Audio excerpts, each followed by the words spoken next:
Have you ever been so broke that you were scrounging through the couch cushion so that you could have coffee at the house this week? Yeah. For me, that's Bible college broke. And it's this weird season in our lives where we were doing what we felt like we were supposed to be doing, and it wasn't being rewarded the way that we thought it should be. And there was a season. I don't like the coffee mugs that say that life begins after coffee, because that feels like an awkward confession to me about like a dependency that I have. But really, honestly, there is truth to that.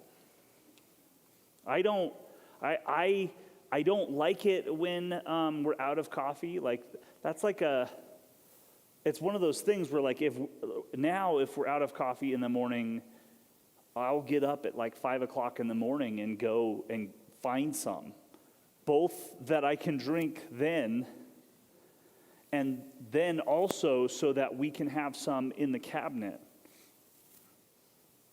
But that wasn't always a possibility during Bible college broke season. There was one season in particular where things were really, really tight.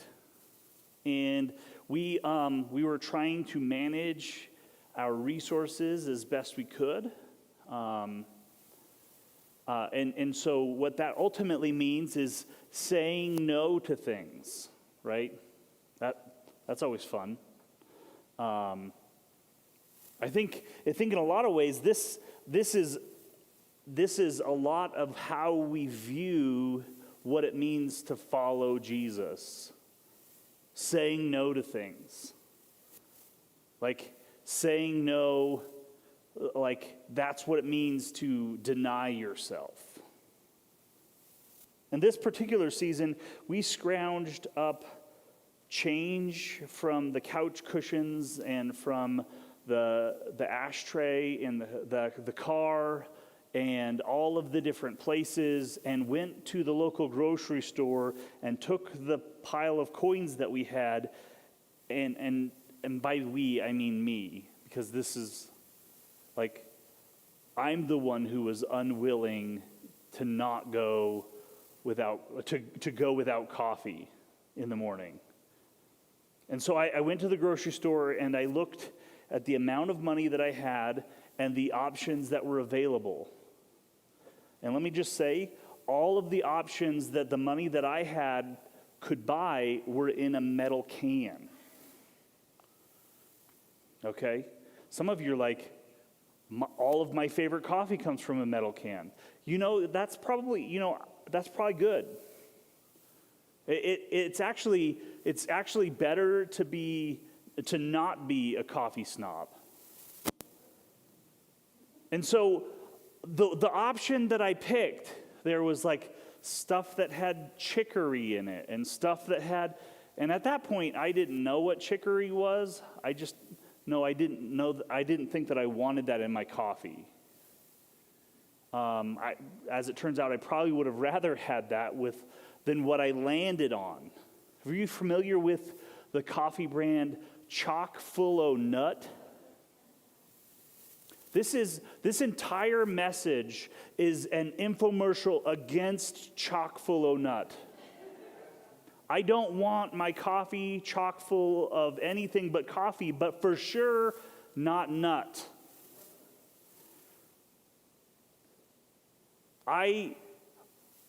It's funny how you go through seasons, and it's not like, there are big tragedies that happen in your life and big difficulties that happen in your life, and you're like, man, it feels like a lot. It feels like, I don't know if I can handle this. I don't know if I can process this. I don't know what to do with this. And sometimes those things shake your faith. But then there are the other times where the inconvenience of having to drink chock full of nut makes you question everything. Like, I don't know about you, but it's usually the little things that make me want to throw a fit. It makes me want to I don't get my way. I don't get the thing that I want. I don't get the experience, the preference that I have. It makes me want to lay on the floor and throw a fit. A few months ago, I demonstrated that for you during a sermon. I'm not doing that this morning. You missed it. Sorry. You can imagine what it looks like, though. Kicking and screaming, and I think there's definitely things in life that when we choose to, or we are put into a situation where we're forced to say no to those things, like it makes you want to break a little bit. Like I went through a season right after I got out of Bible college. I hesitate to say this because I don't want you to assume that I need to do this now because I do, but I don't want you to assume it. You know what I mean? Let me just say what it is. There was a season right out of Bible college where I needed to lose some weight. And I went on this diet. And I went on this diet with a friend that I was working with. And the diet consisted of you would eat a meal, one meal a day, and then you'd replace, I don't recommend this, by the way. I would replace that with some kind of shake for the other two meals. And like ideally we replaced breakfast and dinner with a meal because we worked together, and he'd buy food every time we were working together, and we would eat. But I don't know if you've ever, I've never, ever, ever thought about food more than that in that period around 4 o'clock in the afternoon and lunchtime the next day. Like saying no to dinner with the family made me irrationally mad. I hated it so much. And I think there are things like that in life where we like, there are things that are a part of, there are things that we like, things that we want. They're not necessary. Like, you can skip a meal. Like, it's funny because sometimes during the week I'll get so busy working on a project or something, and I'll look at my watch and it's 3 o'clock in the afternoon and I haven't eaten lunch. Does that ever happen to you? Like, you didn't intend on skipping lunch. It just happened. And it happened because your attention was on something else. This is, as Lyanne mentioned earlier, this is the second Sunday in Lent. And Lent is historically a season where we choose something to give up. Sometimes people are like, I give up chocolate for Lent. Or I give up social media for Lent. These are some things. I give up a smartphone for Lent. I don't think that when the people who thought up the idea of Lent, I don't think they had in mind cell phones. And so within this, there's this idea that in order to follow Jesus, there are things that we give up. And we're going to be looking at a passage in the book of Mark again. And this passage in the book of Mark, it comes in chapter 8. It's in the middle of the ministry, of Jesus' ministry in the book of Mark. And Jesus and the disciples are in an area that is known as Caesarea Philippi. What's interesting is that when you read through the various gospel writers, the book of Acts, and also the epistles later on in the New Testament, like you hear names of places. And sometimes it's really hard to like put those on a map, especially since like not everybody called those places the same thing. Like within the book, within the New Testament, there are two places. There's a whole book called Philippians, written to the church in Philippi. This is not that town. This is a town just north of the Sea of Galilee. It's a town that has some interesting features as far as culturally goes. How many of you are familiar at all with Greek mythology? Any of you Percy Jackson fans? Any of you see the new TV series Percy Jackson that's come out? We watched all through that first season. There's a character in that first season who is in search of the god Pan. You familiar with that? Does that make sense? Pan in Greek mythology is the god of nature. And the Greek people believed that Pan's birthplace was actually the spring of Hermosa, which is in Caesarea Philippi. So there's like this cultural significance to this place that they're at, and Jesus and the disciples are there. Jesus had just healed someone, and Jesus has his disciples gathered around, and he starts asking them questions.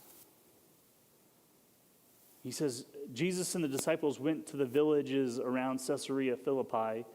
On the way, he asked them, "Who do people say that I am?" What's the tea? That's like teen language for what's the gossip. Spill the tea. It's actually a great way to make your teen children make throw-up sounds, is when you as an adult say stuff like that to them. Spill the tea. What's the tea? They're like, you are so dumb. Jesus says to his disciples, who do people say that I am? And the disciples are like, okay, so what is the rumor mill saying? And they're like, some of you say, some people are saying that you're John the Baptist come back to life. Some people are saying Elijah, and still others, one of the other prophets. And Jesus said, okay, who do you say that I am? But what about you? Who do you say that I am? And Peter answered, you are the Messiah. The Greek word that's translated as Messiah is Christos. It's Christ. Some translations translate it as you are the Christ. Jesus warns them at this point. This is actually a recurring theme in the book of Mark, where he's like, hey, shh, don't tell anybody. Like he raises somebody from the dead, and with a straight face tells the people who are involved in this, don't tell anybody. Keep this a secret. That is ridiculous. But he says, Jesus warned them, do not tell anyone about him. I will say, Jesus said this in Mark chapter 8, don't tell anybody about him, but it's actually not true anymore. You can tell people about Jesus now.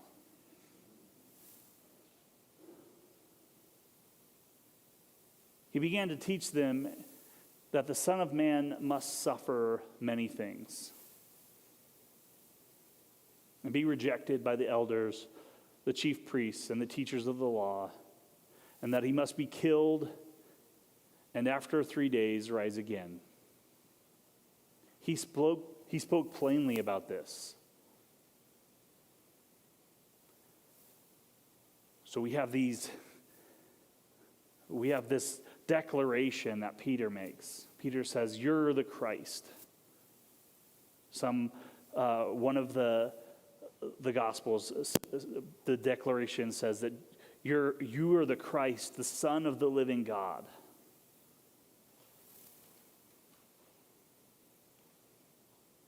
It does that. Don't worry about it. And immediately after this declaration that Peter has, Matthew, when he describes this, he said, Peter says, you are the Christ, the Son of the living God. And Jesus' response in that moment to Peter is, flesh did not, you didn't come up with this on your own. This is obviously a thing that was revealed to you by God. And immediately after this, there's a transition into, we would like it to be a new topic. We would like it to be like, okay, we're going to shift gears now and talk about something else. But that's not actually what's happening here. Jesus says in the book of Mark, he says, don't tell anybody. Peter says, you're the Messiah. Jesus says, don't tell anybody. And then he begins to teach them that the Son of Man must suffer, be rejected, killed, and all of this stuff. Right? And Peter's response was, we see Peter's response at the end there. Peter took him aside and began to rebuke him. Jesus, this is not what I meant. Clearly, you misunderstood what I said. Clearly, when I said you were supposed to be the Messiah, the one who was going to come and redeem us, you were supposed to be the one that was like the superhero, the one that would save the day, the one that would come and show up and do all of the things that we need to have done in our lives and in our situation. And you missed the point. He began to rebuke Jesus. Verse 33, but when Jesus turned and looked at his disciples, he rebuked Peter. Can you imagine being Peter in this moment? Like, you go from getting a gold star, you got it.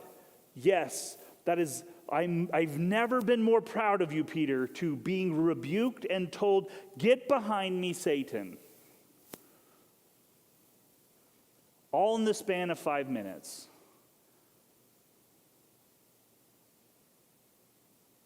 He says to Peter, you do not have in mind the concerns of God, but merely human concerns. You do not have in mind the concerns of God, but merely human concerns. I want you to take that last sentence and just like tuck it behind your ear. Going on to the next verse. He then and turns. He goes from talking to Peter and to his disciples to talking to Peter and to his disciples in front of, and also he's talking over the disciples in a way. It says, then he called the crowd to him along with his disciples and says, whoever wants to be my disciple must deny themselves and take up their cross and follow me. Okay. Let's not assume the end of the story, okay? We don't, imagine you're one of the people who Jesus is talking to in this moment. You don't know about the cross. You don't know about Easter. I mean, you know what a cross is because they're not decorations. They're a fixture within Roman culture of punishment, of shame. And Jesus says, kind of like to his disciples, but for the crowd. He says, whoever wants to be my disciple, I think in this moment Jesus needs a new PR director, or different recruiting, somebody to take over recruiting for his cause, because this is not actually how you do it. He says, whoever wants to be my disciple must deny themselves and take up their cross and follow me. So, that deny word is where we get tripped up, I think. What we think often of when we hear this passage.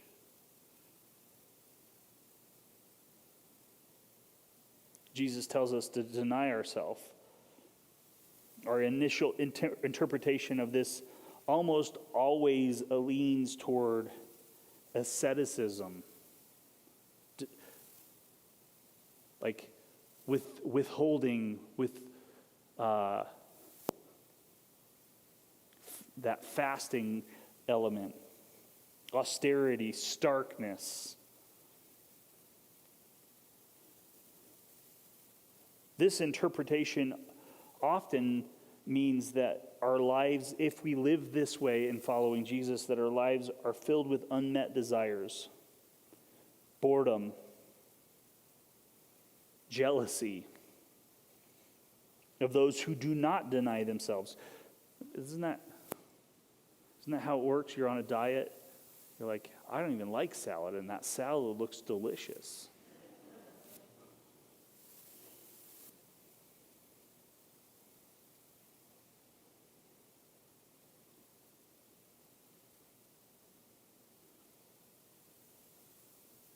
The good news is that it does not mean this. The Greek word arneomai, which is what is being translated as must deny, means refuse to follow. Who do I refuse to follow?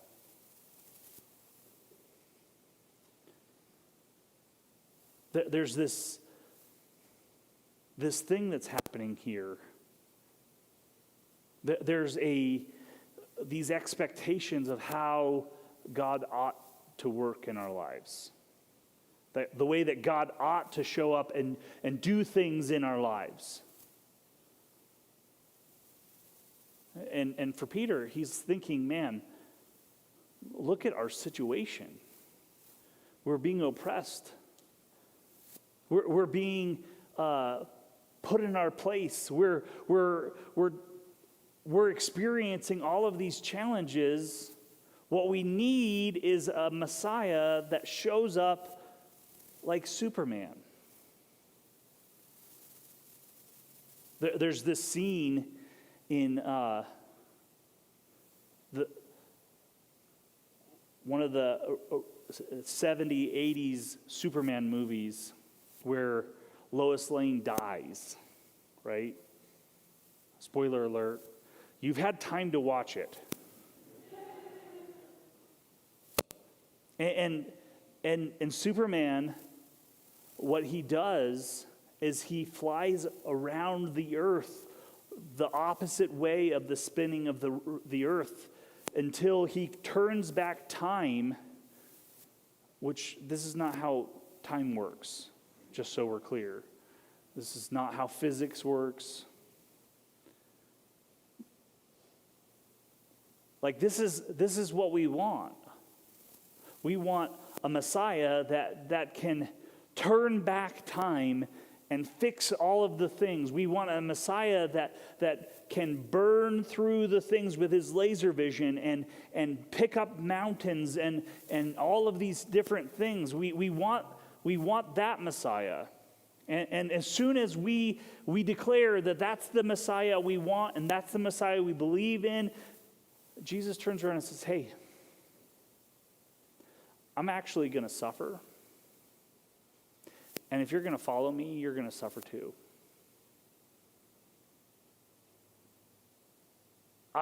My destiny is to be rejected. And if you're going to follow me, yours is to be rejected. You must deny yourself and take up your cross.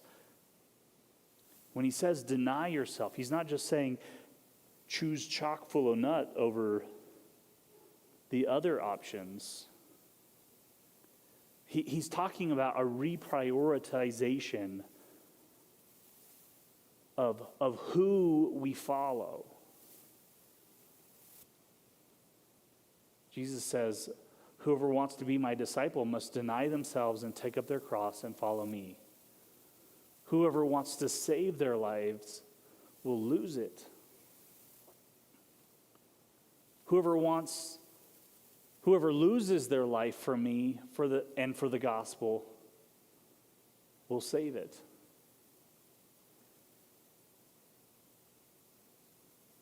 Whoever wants to save their life will lose it.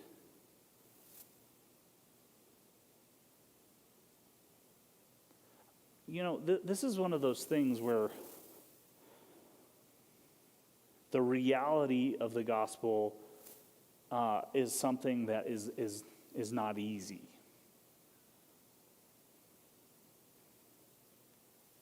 You know, there's expressions that come out of this section that we kind of throw around casually. Things like, it's my cross to bear. It's my cross to bear. And usually by that we mean like someone says, man, you're really good looking. And your response is, oh, it's my cross to bear. That doesn't happen to you?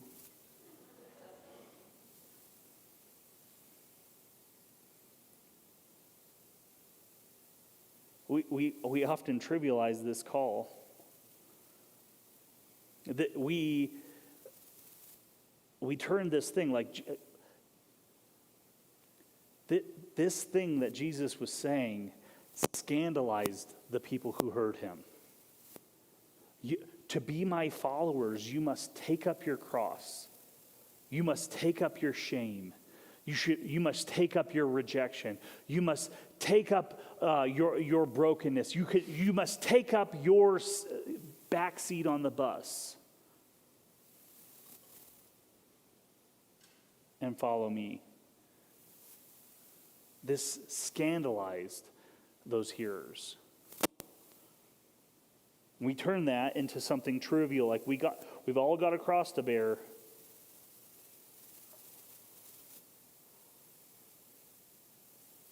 I wonder in this moment, like Jesus just rebukes Peter, tells him, "Get behind me, Satan." Can you imagine how Peter feels in this moment?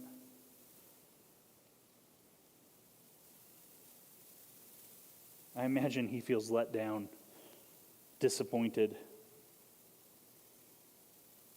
Up until this point, Jesus has been healing people and raising the dead and all of these amazing things. There's been like this glamour that has come with following Jesus to this point. But now, all of that changes. The glamour is gone, and Peter is left with the cold, stark reality of the pain of discipleship. And realizing that what he truly wants and what it means to truly follow Jesus are not the same thing.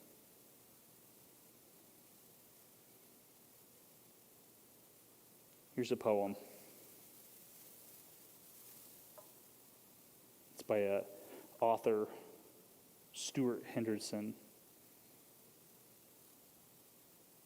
It says, "I don't want a splintered Messiah in a sweat-stained, greasy gray robe. I want a new one. I couldn't take this one to parties. People would say, 'Who's your friend?' I'd give an embarrassed giggle and change the subject. If I took him home, I'd have to bandage his hands. The neighbors would think he's a football hooligan.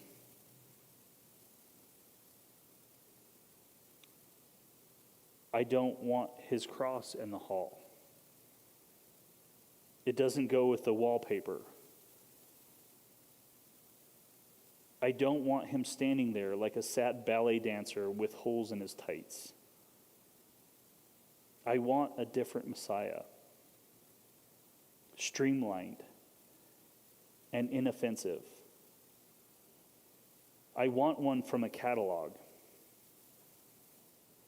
who's as quiet as a monastery. I want a package tour Messiah, not one that takes me to Golgotha. I want a King of Kings with blow waves in his hair. I don't want the true Christ. I want a false one." There is a real cost to following Jesus. And it's not just a cost of austerity. It's not just a cost of saying no to pleasure. It's a cost that involves saying no to my way, my priorities.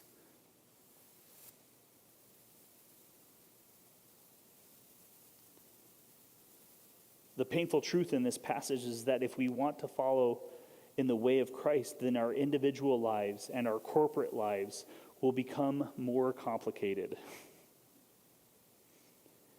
It's an uncomfortable truth that it is a truth governed by the knowledge that, as Jesus says here, those who want to save their lives will lose it. And those who want to who lose their life for the sake of the gospel will save it.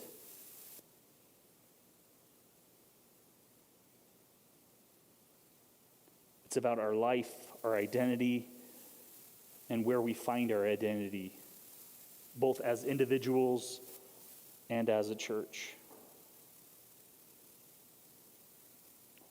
Most of the time, I find my identity in my preferences and my comfort zone.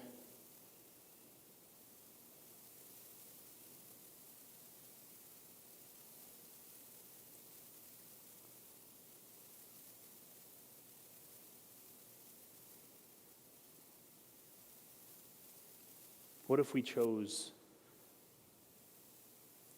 as individuals to take up our cross? To deprioritize my way.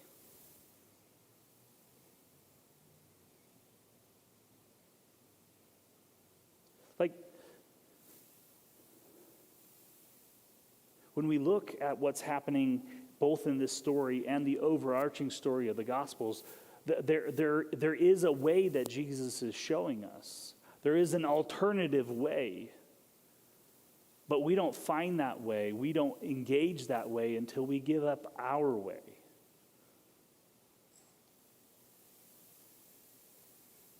We can't.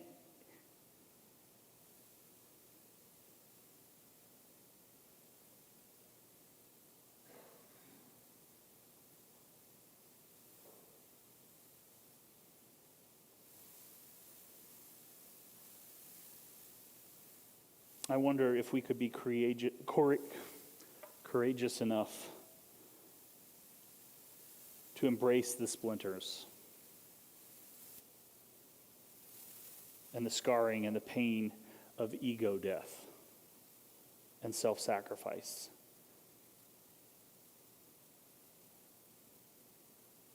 Knowing that we too will be resurrected in Christ and brought into the presence of the Father.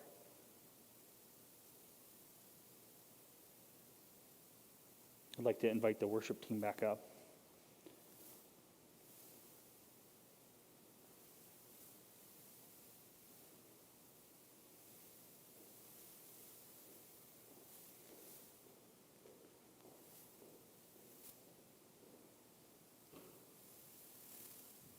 As that poet says about the splintered Messiah. He's splintered because he's carrying a wooden cross.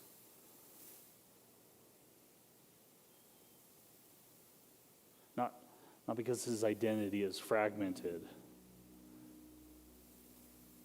The splinters that we embrace are the embrace of letting go of ego. The my way. What would it look like if we, as followers of Jesus, chose to take up our cross?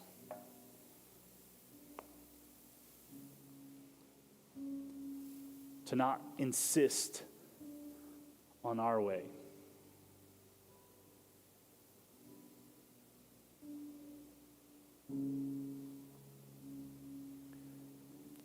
Let me pray, and I'll let the worship team lead us in a last song.